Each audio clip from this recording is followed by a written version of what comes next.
नमस्कार, मैं सौरभ द्विवेदी। आगे का परिचय बाद में दूंगा। स्क्रीन पर जो शख्स काले रंग के लिबास में नजर आ रहा है उसको गौर से देखिए। ये भोजपुरी सिनेमा के स्टार हैं। इनका नाम है खेसारी लाल। खेसारी लाल के बारे में आप गूगल करेंगे तो शायद ज़्यादा जानकारी नहीं मिले, पर खेसारी लाल का गूगल पूर्वांचल और बिहार में मौजूद है। यहाँ के किसी भी भोजपुरी भाषा बोलने वाले नौजवान से पूछिए, वो खेसारी लाल के किस्से सुना देगा। एक किस्सा आज मैंने भी सुना। अड्डा बाजार की एक रैली थी, निर्दलीय चुनाव लड़ रहे अमन मणि त्रिपाठी की। अमन मणि त्रिपाठी नौतनवा सीट से लड़ रहे हैं। उनके पिता अमर मणि त्रिपाठी उत्तर प्रदेश के कद्दावर और चर्चित नेता रहे हैं। चर्चित क्यों रहे हैं, ये अमर मणि त्रिपाठी की बेटियों से बात में सवाल के तौर पर इसका जिक्र भी आएगा। ये दोनों बेटियां अंदर बैठी हुई हैं। ये दोनों लोग रैलियों में जाती हैं। रैलियों में क्यों जाती हैं? क्योंकि अमन मणि त्रिपाठी अपनी पत्नी सारा सिंह के कत्ल के इल्ज़ाम में जेल में है। मामला ट्रायल पे है, सीबीआई के हाथों दे दिया गया है। एक हिस्ट्री और भी है जो मैं आपको बताता चलूँ इससे पहले कि मैं तनुश्री और अलंकृता से बात करूँ। और ये हिस्ट्री शुरू होती है आज से 37 बरस पहले, साल 1980, जब यहाँ पर वीरेंद्र शाही चंद्रशेखर बलिया के बाबू साहब के कहने पर आते हैं और चुनाव लड़ते हैं। उनको मदद मिलती है मुन्ना सिंह और अखिलेश सिंह से, जो यहाँ नौतनवा के रहने वाले हैं और अमर मणि के परिवार के चिर प्रतिद्वंदी हैं, अगर राजनीतिक शब्दावली में कहा जाए तो। 80 और 85 में वीरेंद्र शाही चुनाव लड़ते हैं, जीतते हैं, 2 बार निर्दलीय विधायक होते हैं। उनका चुनाव निशान था दहाड़ता हुआ शेर। 80 में ही एक और लड़का यहाँ से चुनाव लड़ता है जिसका चुनाव निशान था नाव। उनका नाम था अमर मणि त्रिपाठी। मेरे ख्याल से आप दोनों लोगों के पैदा होने के पहले की बात होगी ये। हिस्ट्री की किताबों से हमने भी खंगाल के ले लिया। खैर साहब, अदावत चलती रहती है। 89 में अमर मणि पहली बार कांग्रेस से चुनाव जीतते हैं और हरिशंकर तिवारी, उनके राजनीतिक गुरु, जिनकी यहीं के सिंधौली गांव में छावनी है और जिनके 1000 किस्से आपको नौतनवा के बुजुर्ग सुना देंगे, उनसे राजनीतिक राह अलग होने लगती है। 96 के चुनाव के बाद जब लोकतांत्रिक कांग्रेस बनती है, कल्याण सिंह के साथ कांग्रेस का एक धड़ा जाता है। उस धड़े में अमर मणि भी थे। वो मंत्री भी बने और बाद में राहुल मधेशी के अपहरण के इल्ज़ाम में उन पर भी कुछ छींटे आए और राजनाथ सिंह ने उन्हें कैबिनेट से निकाल दिया।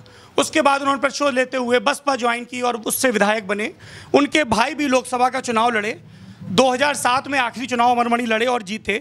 2012 में उनके बेटे अमन मणि सपा से चुनाव लड़े और लगभग 6-6.5 हज़ार वोटों से मुन्ना सिंह से हार गए। ये वही मुन्ना सिंह है, कौशल किशोर सिंह और मुन्ना सिंह, जो लगातार 3 बार अमर मणि से चुनाव हारे थे। अब ये तो हो गया राजनीतिक इतिहास। अमन मणि जेल में है, अमर मणि भी जेल में है, पिता और पुत्र दोनों। क्यों जेल में है आप लोगों को पता है। अब राजनीति के प्रचार का जो दारोमदार है वो अमर मणि की दोनों बेटियों पर है। तो बेटियों से जानेंगे क्या है नौतनवा की सियासत, क्यों लोगों को यहाँ पर टेम्पो का जोर दिख रहा है और सपा के सामने वही मुकाबले में दिख रही है। सपा जिसका सिटिंग एमएलए है जो पिछली बार कांग्रेस से लड़ा था। आपके नाम तनुश्री और अलंकृता, आप बड़ी हैं, आप छोटी हैं। क्या पढ़ाई की आपने? मैंने मास्टर्स किया है इंटरनेशनल रिलेशंस में यूनिवर्सिटी ऑफ लंदन यूके से। उसके पहले मैंने हिस्ट्री ऑनर्स किया है दिल्ली यूनिवर्सिटी के आईपी कॉलेज से। जी। तो फिर आईआर में मास्टर्स करने के बाद आगे करियर पाथ? करियर पाथ तो ये था कि मैं यूके में I was doing a job, मैं काम कर रही थी एज रिसर्च असिस्टेंट। छोटी सी कंपनी थी के इंटरनेशनल करके। तो वो पॉलिटिकल क्राइसिस से हिट या टेररिज्म से हिट जो एरियाज़ हैं उनमें इन्वेस्टमेंट का क्या स्कोप है उस पर हम काम कर रहे थे इन द यूके। बट हमारी फैमिली में सिचुएशन ऐसी आई कि हमें अपना वो करियर छोड़ के नहीं, जॉब छोड़ के यहाँ आना पड़ा। और अभी कब वापस आई आप? मैं 2014 में। और अब यहाँ पर क्या कर रही हैं अपार्ट फ्रॉम इलेक्शन कैंपेन? मैं एक स्कूल चलाती हूँ गोरखपुर में, छोटा सा। छोटा सा? कितना छोटा है? क्लास 8 तक का छोटा सा स्कूल है। अच्छा, आपने स्कूल का जिक्र किया। यहाँ पे एक मॉडर्न एकेडमी है, वो भी आपका परिवार चलाता है। आपके राजनीतिक विरोधियों ने मुझे बताया कि थारू जाति की एक महिला थी समुद्रा देवी नाम की, जिनको मृतक घोषित कर दिया गया और आपके बलरामपुर ज़िले में जो फार्म हाउस है उसमें काम करने वाले लबरा नाम के नौकर के नाम पर वो ज़मीन कर दी गई और ज़मीन पर आपके पिता ने स्कूल बना लिया। ये मुझे आपके राजनीतिक विरोधियों ने बताया। आपका क्या कहना है इस पर? ये बात बिल्कुल गलत है। जो लिबारे जी हैं वो यहाँ रहते भी नहीं है, उनका यहाँ से कोई मतलब नहीं है। और बलरामपुर में हमारा कोई फार्म हाउस नहीं है। वो एक छोटी सी जगह है तुलसीपुर, जहाँ पे थारू जात रहती है। वो वहाँ पे हमारी एक छोटी सी कोठी है, कोठी एज एन कुटिया है, झोपड़ी है, जिसकी वो जो हमने उनको दे रखी है, वो उसके केयर टेकर हैं और कोई बात नहीं है। ये बात एकदम गलत है। ज़मीन पर कोई विवाद नहीं है मॉडर्न एकेडमी की? ज़मीन पे कोई विवाद नहीं है। ज़मीन की बात हुई तो पिता की राजनीतिक ज़मीन, उस पर बात करेंगे। पहले अलंकृता का भी इंट्रो ले लें। क्या पढ़ाई की आपने? मैंने टेक्सटाइल डिज़ाइनिंग करी है पर्ल एकेडमी न्यू दिल्ली से। अच्छा, आप दोनों लोग दिल्ली में पढ़े हैं? जी हाँ, under graduation. I am not a masters holder degree, so yeah. तो दीदी ने एमए कर लिया, मतलब मास्टर्स कर लिया, आपने क्यों नहीं किया? प्रोफेशनल डिग्री थी इसलिए? नहीं, मैं काम करने लगी उसके बाद। आफ्टर मेरी पढ़ाई के बाद मैंने काम करना शुरू कर दिया। उसके बाद मैंने सोचा था मैं मास्टर्स करूँगी, पर अभी तक नहीं किया, आगे कर सकती हूँ। मुश्किल होता होगा आप लोगों को? यहाँ पे मेरे ख्याल से भोजपुरी बोली जाती है। हिंदी समझते हैं सर? हिंदी समझते हैं जी, हिंदी समझते तो। लेकिन आप लोग जैसे अभी हम लोग बात कर रहे हैं तो अंग्रेज़ी बोलना शुरू कर रहे हैं, फिर एकदम से स्विच करना पड़ रहा है। नहीं, क्योंकि आप हम लोग से अंग्रेज़ी में बात कर रहे थे अभी से पहले, इसलिए अंग्रेज़ी एक हमारे बीच का फर्स्ट लैंग्वेज ऑफ इंटरेक्शन हो गया है, इसलिए उसमें हम लोग कंफर्टेबल हैं। लेकिन भोजपुरी समझ लेते हैं, बोल नहीं पाते बहुत अच्छे से, लेकिन हिंदी एकदम शुद्ध और बहुत अच्छी हिंदी बोलते हैं। ये बताइए, आपकी उम्र है 24 और आपकी 27-28, जैसा मुझे गूगल ने बताया। आप लोगों की पहली राजनीतिक याद क्या है? कोई भी फर्स्ट पॉलिटिकल मेमोरी, पापा से जुड़ी? या पापा की? अपनी, मतलब पापा से जुड़ी अपनी। मतलब जब मैंने कब पॉलिटिक्स स्टार्ट की? कि क्या देखी, क्या फील की ना? हाँ, मतलब कोई बचपन में कुछ देखा हो, कोई कैंपेन, कुछ बात हुई हो? मुझे बस ये याद आता है कि हम अपनी मम्मी के साथ, हम तीनों बच्चे बेड पे बैठे रहते थे और टीवी में आ रहा होता था कि कौन सा डिपार्टमेंट मिल रहा है, पापा को कौन सा मंत्री बनाया जा रहा है। तो हम लोग बैठ के देखते रहते थे। तो लोग आके बताते थे कि पशुपालन मिल गया है, मुद्रा लेखन मिल गया है। तो उसमें हम लोग ये होते थे कि अच्छा डिपार्टमेंट मिला है या नहीं, अच्छा मतलब पापा के इंटरेस्ट का डिपार्टमेंट मिला है या नहीं मिला है। और अलंकृता, आपकी याद? मेरी पहली याद, मैं तो बड़ी छोटी थी तब से ही पापा मेरे मिनिस्टर रहे, तो मुझे यही याद है कि मैं पापा के साथ, मम्मी के साथ उनकी गाड़ी में बीच में बैठी रहती थी। और उस समय मेरे पापा मिनिस्टर होते थे, तो यही मेमोरी थी कि सब लोग मंत्री जी कह के पापा को बुलाते थे सबके बीच में। मैं छोटी बच्ची होती थी, यही मेरी मेमोरी है पॉलिटिकल। आप लोगों की स्कूल की पढ़ाई कहाँ पे हुई? मेरी हुई है Saint Mary's Convent Nainital boarding school.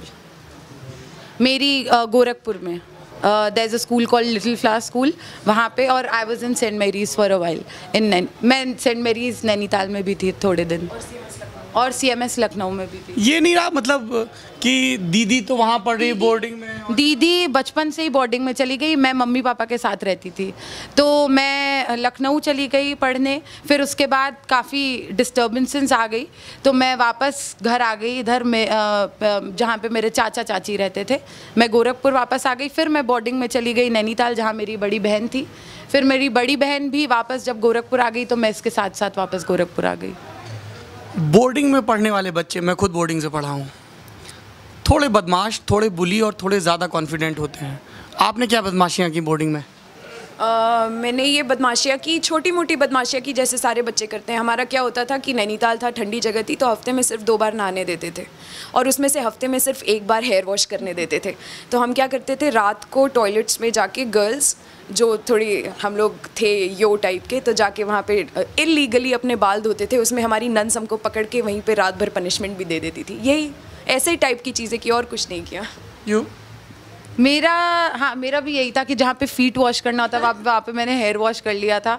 तो वो बहुत बड़ा, उस टाइम पे बहुत बड़ा टैबू होता था कि वो तुमने हेयर वॉश कर लिया, और बच्चे भी थोड़ा वो दादा समझने लगते थे कि अलंकृता ने तो आज फीट वॉश की जगह हेयर वॉश कर लिया। यही था।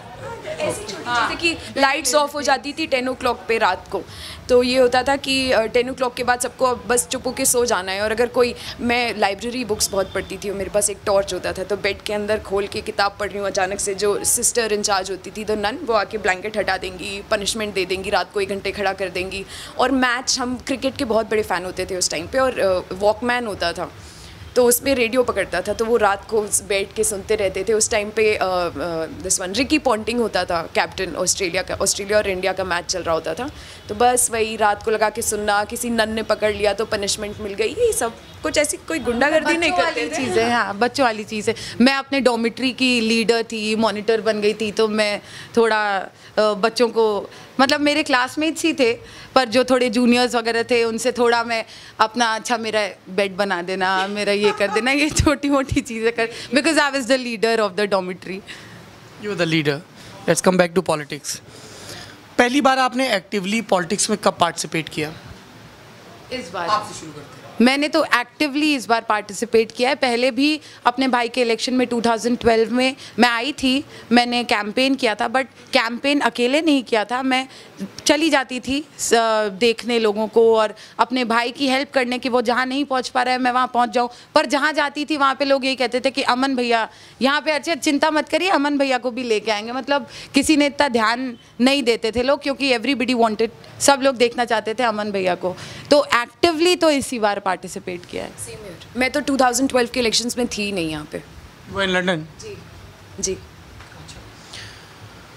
तो आपकी फैमिली को आप लोगों या आप लोगों के सपोर्टर्स के हिसाब से बहुत यहाँ पे सपोर्ट है, बहुत काम करवाए हैं, ऐसे दावे हैं, तो फिर 2012 का चुनाव क्यों हार गए? I am sure you must have prepared for this question because now you are actively campaigning. बिल्कुल, ये क्वेश्चन तो आप क्यों पूछ रहे हैं कि हम क्यों हार गए? हम हार इसलिए गए क्योंकि एग्जैक्ट आई विल कोट कि वो जो मुन्ना सिंह जी हैं वो घर घर जाते थे और बोलते थे कि बाप से तो मुझे 3 बार तुम लोगों ने पटकवा दिया, अब बेटे से भी मेरे सर पे जूता पड़वाओगे। मैंने भी तो 15 साल यहीं पे रह के तुम लोग के बीच में ही रहा हूँ, भैया एक बार का मौका तो दे दो। नहीं तो मैं हाथ में जहर लेके घूमता था, हाथ में जहर की बॉटल लेके घूमता था। बोलता था कि इस बार अगर मैं नहीं जीता तो ये जहर की बॉटल पी के तुम्हारे घर के सामने मरा हुआ मिलूंगा, तो मेरा मौत का इल्ज़ाम तुम्हारे सर पे जाएगा।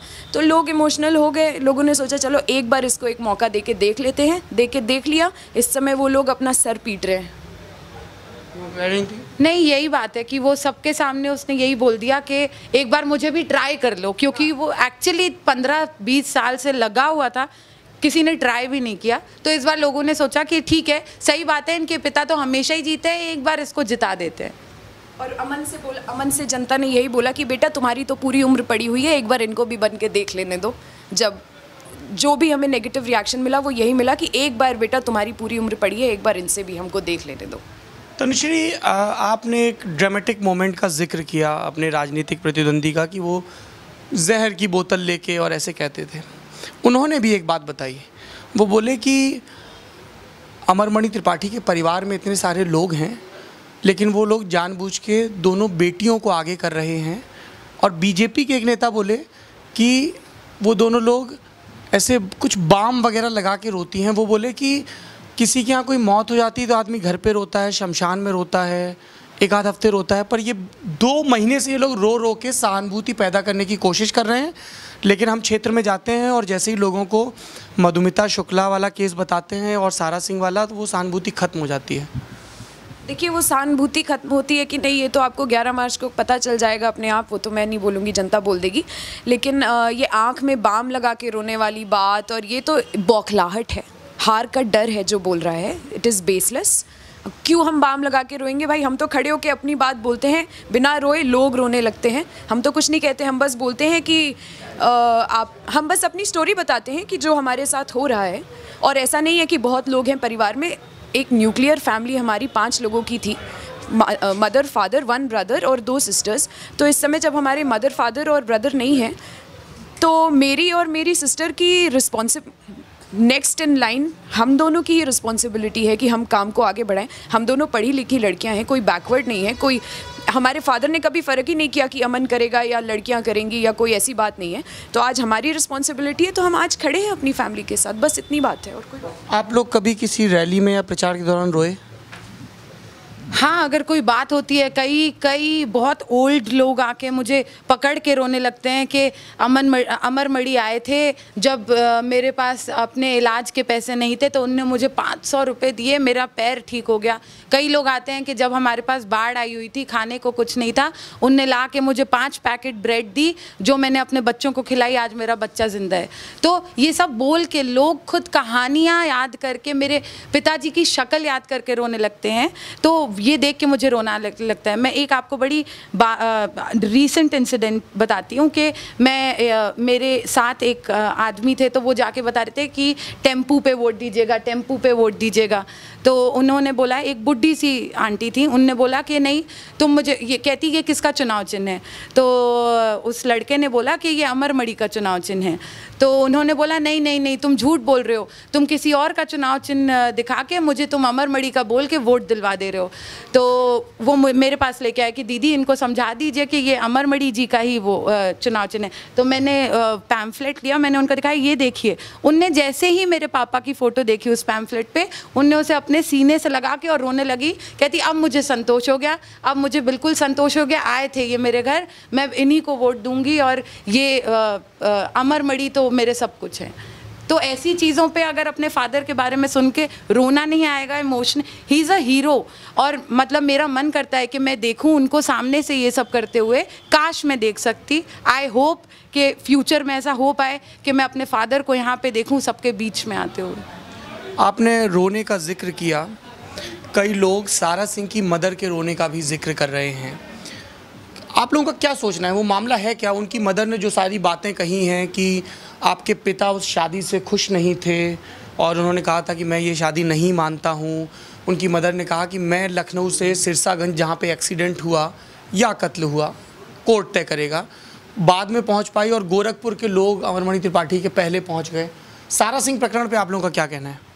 देखिए, सीमा सिंह पहले तो जब सिरसागंज पहुंची तो वहाँ पे कोई नहीं पहुंचा था। हमारे एक ग्रैंड अंकल हैं श्याम नारायण तिवारी जी, जो कि लखनऊ में थे, हम लोग तब सपा पार्टी से एसोसिएटेड थे।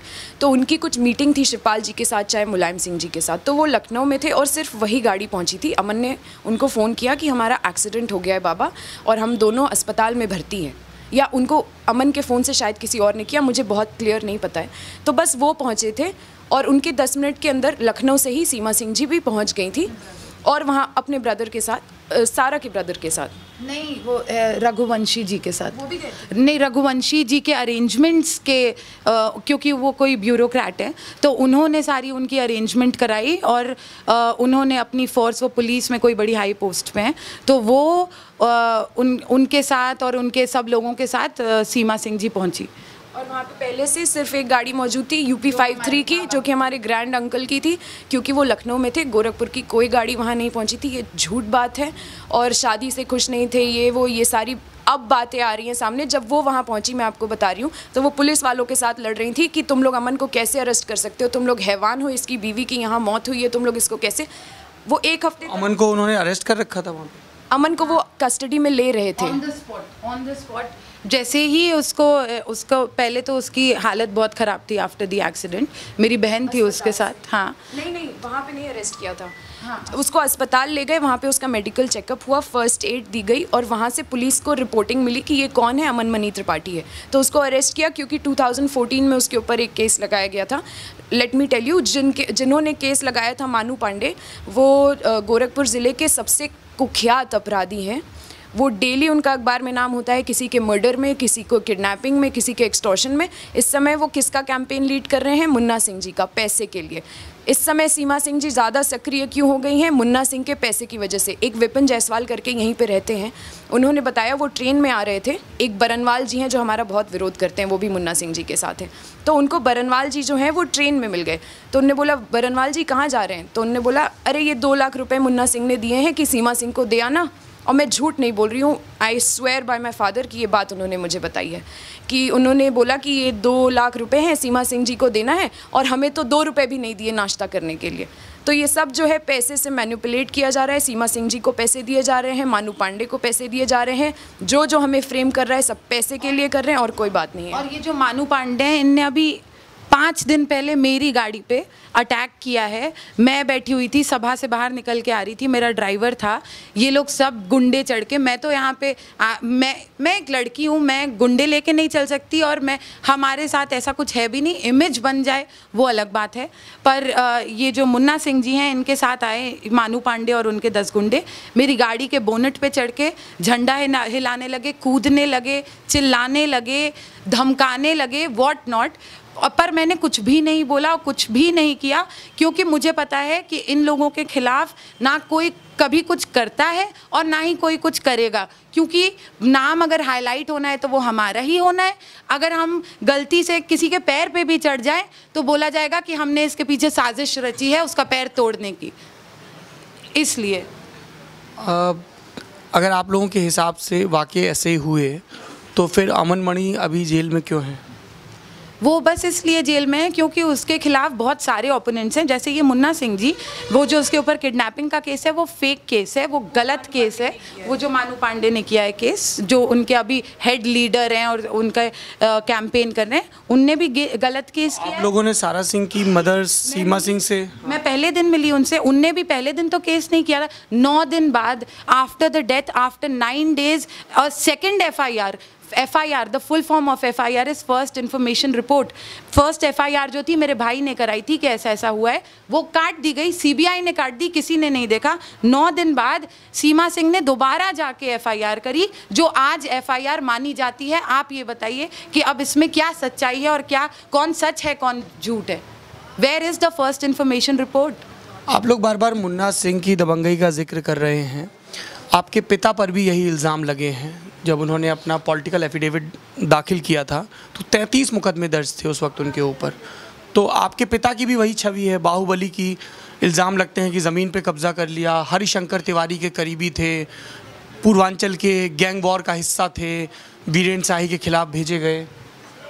हाँ, तो ये सब बातें देखिए, अब 33 मुकदमे कैसे होते हैं कि मैं यहाँ पे अभी आई हूँ, उसमें मेरे खिलाफ भी दरखास्त डाली गई थी, अभी मुन्ना सिंह जी ने मेरे खिलाफ डाली थी कि इनने ये कर दिया। तो ये लोग जाके एप्लीकेशंस देते रहते हैं कि ऐसा हो गया, ये FIR, वो तो ऐसे करते करते बनते जाते हैं और कहने को 33 मुकदमे हो जाते हैं। मुन्ना सिंह जी के खिलाफ यहाँ पे 50 से ज़्यादा मुकदमे हैं। यहाँ का जो थाना कोतवाली है वहाँ पे 2 बोर्ड्स लगे हुए हैं, एक पे लगा हुआ है सदाचारी, एक पे लगा हुआ है दुराचारी।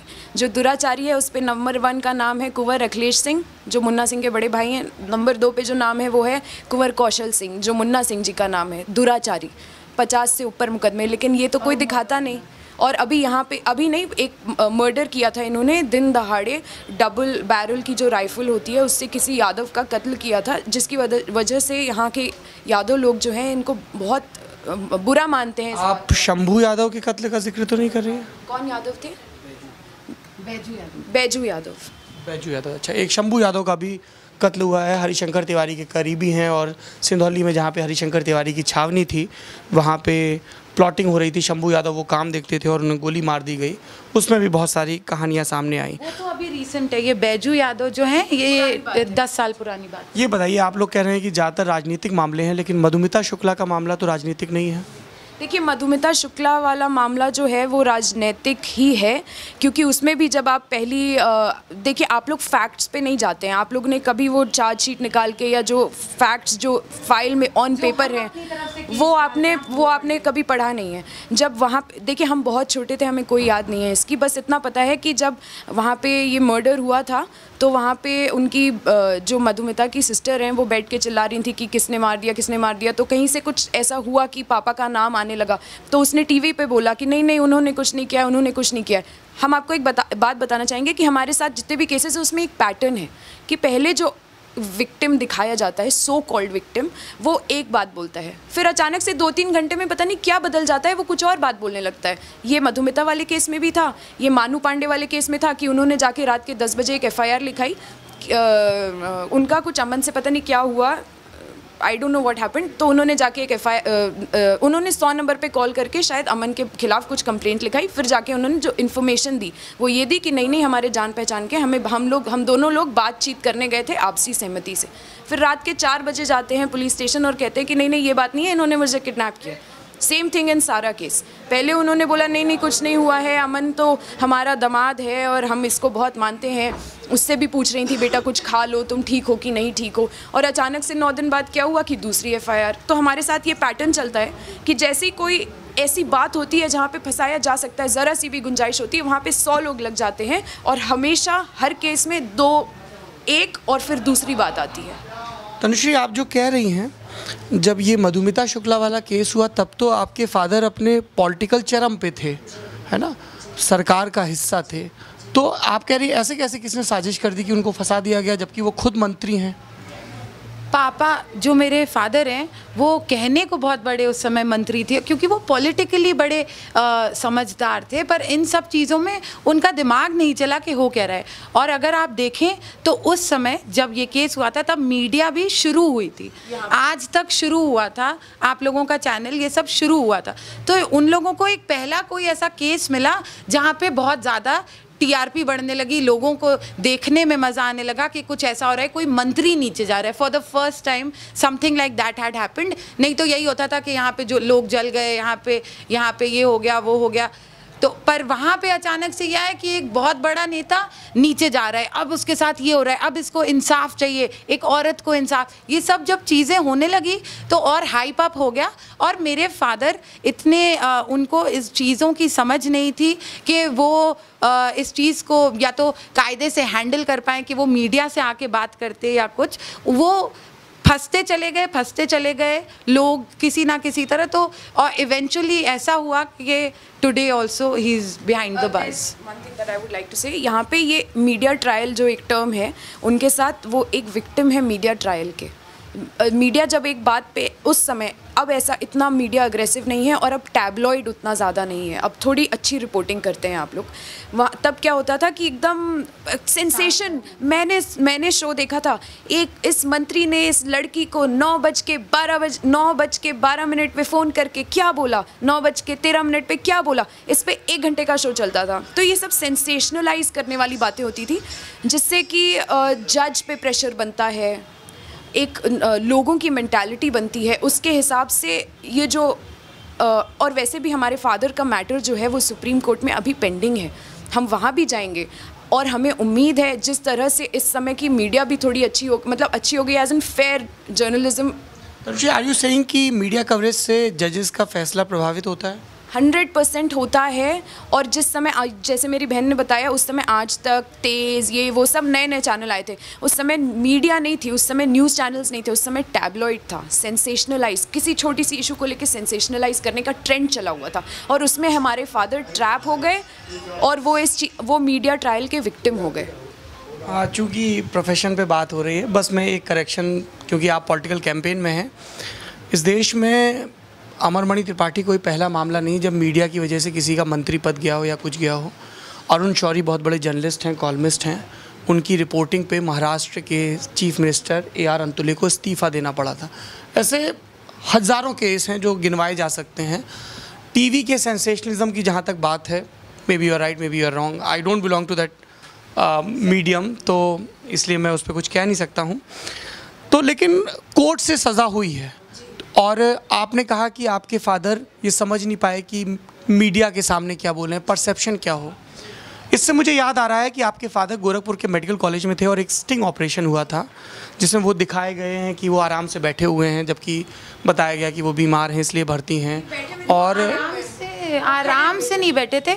Anybody who is unwell, if I have fever right now, 104 का भी फीवर है, तो मैं कुर्सी पे तो बैठ सकती हूँ। बात ये थी कि जो आए थे, जो स्टिंग ऑपरेशन कर रहे थे, वो बोल रहे थे कि मैं देखिए, वहाँ पे जो पुलिस को आना अलाउड होता है, वहाँ पे जब आप मेडिकल कॉलेज में भी होते हैं, you are under police custody ना, तो पुलिस को आना अलाउड होता है। तो उन्होंने क्या आके बोला कि मैं पुलिस से आया हूँ, मतलब मैं इधर गोरखपुर जेल से आया हूँ या कोई थानेदार हूँ या कुछ, और मेरे साथ बहुत जुल्म किया जा रहा है, मुझे दबाने की कोशिश की जा रही है, तो मैं आपके पास मदद के लिए आया हूँ। और आप भी, और वो आदमी अगर आज भी चला जाएगा, ये जानते हुए मेरे पिताजी उसकी मदद करेंगे कि इसने मेरे ऊपर स्टिंग ऑपरेशन किया था, अगर वो आज आदमी एज अ नेता मेरे फादर के पास जाएगा और अपनी प्रॉब्लम रखेगा, तो वो आज भी उसकी मदद करने की कोशिश करेंगे अपने मीडियम से जो हो सकता है। जस्ट टू अपडेट यू, वो आदमी नेता बन गए हैं, उनका नाम शलभमणि त्रिपाठी है, और वो भाजपा के प्रवक्ता हैं।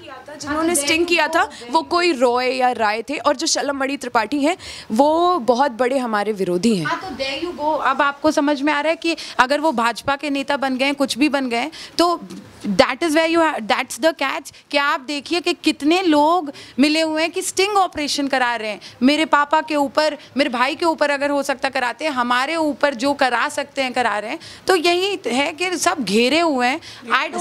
उस वक्त तो शलभ जर्नलिस्ट थे जी। नहीं, एक बात आप मुझे बताइए कि आज आप हमसे मिलने यहाँ, आप ये 5 उसका विधानसभा क्षेत्र का ज़िला है, आप और कितने विधानसभा क्षेत्र में गए? महाराजगंज ज़िले में किसी में नहीं गया, इसी में आया हूँ। और आप किसी में जाएंगे? जी, हम लोग 27 जनवरी से लगातार उत्तर प्रदेश में घूम रहे हैं, 100 से ज़्यादा विधानसभाएं कवर कर चुके हैं और नेताओं से हम, हाँ, महाराजगंज चूँकि हमारा एक दिन, महाराजगंज में हम लोग गांव में जा रहे हैं, सुबह से गांव में घूम रहे हैं। नहीं, आप और किसी उसमें जा रहे हैं? एक ज़िले की हम लोग अमूमन एक ही विधानसभा लेते हैं। आपने ये क्यों चुना? मैंने ये इसलिए चुना क्योंकि यहाँ से वीरेंद्र शाही चुनाव जीते थे 80 और 85 में, बड़ा नाम रहे और उनका लखनऊ में मर्डर हुआ था जिसने पूर्वांचल की राजनीति को हमेशा के लिए बदल दिया। आपके फादर कई बार यहाँ से चुनाव जीते, मंत्री रहे और चर्चित मंत्री रहे। उनके ऊपर राहुल मधेसिया के अपहरण में इल्ज़ाम लगा, मधुमिता शुक्ला वाला मामला जिसमें उम्र कैद हुई, और अब अमन मणि के ऊपर ये इल्ज़ाम है। और फिर हमें ये पता चला कि अमन मणि की 2 बेटियाँ जो बाहर पढ़ी हैं और प्रोफेशनल्स हैं, वो उनके लिए कैंपेनिंग कर रही हैं। इस वजह से हम यहाँ पर आए। एक बात, पता नहीं क्या बात है कि मीडिया नहीं, मतलब कुछ हम लोग हैं कि लोग आ जाते हैं, मतलब जैसे आप ही नहीं आए हैं, काफ़ी मीडिया यहाँ आ रही है, तो कुछ पॉपुलैरिटी बन गई। जैसे हम तो कुछ नहीं कर रहे हैं, हम तो 2 प्रोफेशनल्स हैं जो यहाँ के कैंपेन में सिर्फ हेल्प कर रहे हैं। ऐसे हमारे फादर की एक पॉपुलैरिटी बन गई, लोग आने लगे, हमारे ब्रदर की एक पॉपुलैरिटी बन गई। तो ऐसे अगर अब जैसे अब हम थोड़े से पॉपुलर हो गए, हम तो बहुत कम है, जितने पॉपुलर हमारे फादर थे, अगर हमारे लिए खड़े होकर कोई कुछ भी कह देगा तो उसको लोग कवर करेंगे, उस पर लोग अटेंशन देंगे क्योंकि उस आदमी को लोग जानते हैं, क्योंकि वो पॉपुलर है। तो और नेता के ऊपर, जैसे कि मैंने आज दिन में भी किसी आज तक से अमर उजाला से कहा था कि कपड़े सारे गंदे होते हैं, खादी पे ज़्यादा नज़र आते हैं, खादी ज़्यादा दाग दिखाता है। तो बस ये बात है कि इसमें हमारे फादर जो हैं वो फंस गए हैं और हमें पूरी उम्मीद है कि जब हम एपेक्स कोर्ट में जाएंगे तो हमें न्याय मिलेगा। आखिरी बार आप लोग अपने पिता से कब मिले? 2 महीने हो गए होंगे। ये कैंपेन स्टार्ट करने से पहले ही लास्ट हमारी मुलाकात हुई थी उनसे। क्या सुझाव था उनका? उनको तो पता ही होगा कि आप लोग कैंपेन हेड कर रहे हैं। उन्होंने हमको ये नहीं बोला था कि तुम जाके कैंपेन करो, ना ही उनने ये सुझाव दिया था, पर जब हम गए तो मेरे फादर की तबीयत ख़राब थी, वो एनीवे उनको अंडर पॉलिटिकल प्रेशर ही वापस जेल में भेजा गया है। ही नीड्स मेडिकल हेल्प जो उनको नहीं दी जा रही है। उनकी तबीयत ख़राब थी उनका, और जब हम लोग बैठे तो वो बात नहीं कर पा रहे थे, वो बहुत परेशान थे ये देख के कि अब हमारा होना क्या है, क्योंकि अमन भैया वॉज अंडर कस्टडी। कोई भी फादर परेशान हो जाता है ये सोच के कि उनके बेटे के साथ ऐसा गलत आरोप लगाया जा रहा है, इतने गलत चीज़ें हो रही है, ऊपर से वो भी कुछ नहीं कर सकते हैं। हमारी मदर को भी अंडर कस्टडी रखा गया है, तो हम 2 बहनें हैं। ये पूरे सिनेरियो को सोच के वो बहुत परेशान थे और बहुत अंडर प्रेशर थे कि अब हमें नहीं पता कि अब हम कर क्या सकते हैं अपने बचाव के लिए, अपने परिवार को बचाने के लिए। उस दिन जब हम दोनों ने देखा कि हमारे फादर की इतनी तबीयत ख़राब है, इतने होपलेस हो चुके हैं, तब हमने सोचा कि हम अपने एंड से जितना कर सकते हैं, कुछ नहीं, कोई बात नहीं, हम चलते हैं क्षेत्र में, देखते हैं कि हम अपनी तरफ से क्या बोल सकते हैं। और जैसे ही उस दिन से हम क्षेत्र में हमने आना शुरू किया, इस मोटिव से नहीं कि हम कैंपेन करने जा रहे हैं। मेरा स्कूल है यहाँ पे क्षेत्र में, मैं आती ही रहती थी, तो नॉर्मली हम आए यहाँ पे, लोगों से बात करना शुरू करी, और लोगों से जब बात करना शुरू करी तो लोगों ने इतना प्यार दिया कि धीरे धीरे ये बढ़ता गया, और हमने और लोगों से बात करी, लोगों ने हमको वेलकम किया। That is how it started. 2 आखिरी सवाल, आप लोगों को कैंपेन के लिए फिर से जाना है।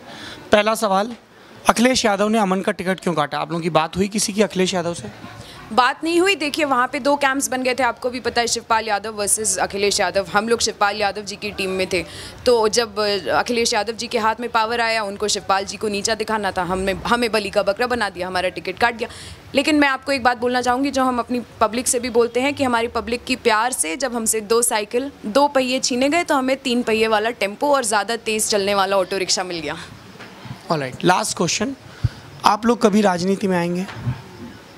नहीं, ऐसा कोई प्लान नहीं है। अरे you were leader in your boarding school. तो क्या हुआ वो, बट अभी ऐसा कोई भी प्लान नहीं है, कुछ भी नहीं है। हम अपने बस भाई, और हम चाहते हैं कि हमारे फादर सुप्रीम कोर्ट से गिल्ट फ्री आए और बिल्कुल उनको बाइज्जत बरी किया जाए, वो दोबारा यहाँ पे आके फिर से एमएलए बने। फिर से आप पता नहीं, let's see what the future holds.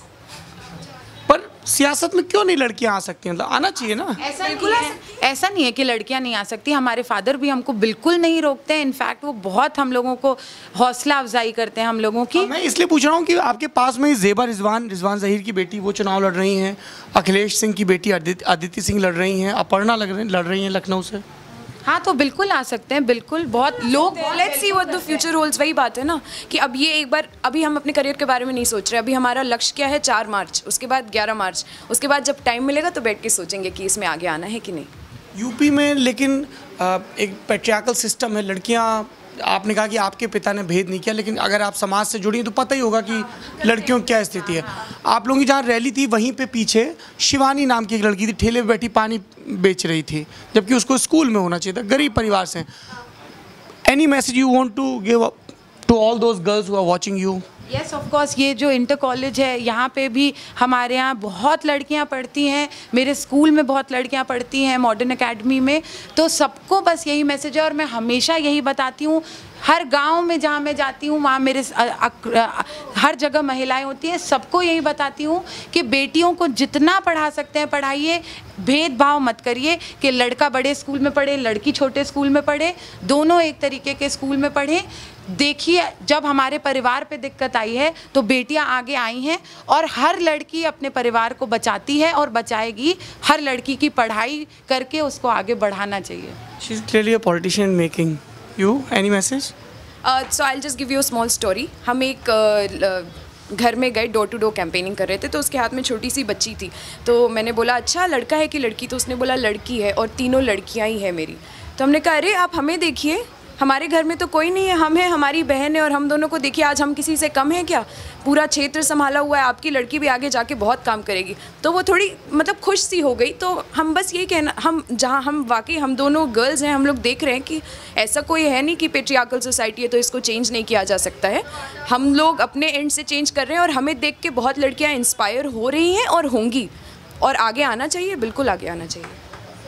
Alankrita और तनुश्री एक राजनीतिक लड़ाई को आगे बढ़ाते हुए अपने पिता की, अपने भाई की, आपको तय करना है कि आपको इनके जवाब कितने दुरुस्त लगे। आप ही तो हैं जो ये तय करते हैं कि उत्तर तख्त पर बैठेगा, और आपको इस फैसले में मदद करने के लिए thelalantop.com और फेसबुक चुनाव 27 जनवरी से लगातार सूबे में भटक रहा है, विकास की खोज में, किस्सों की खोज में। एक और कहानी, एक और विधानसभा लेकर फिर हाजिर होंगे। मेरा नाम सौरभ द्विवेदी, कैमरे के पीछे रजत सैन।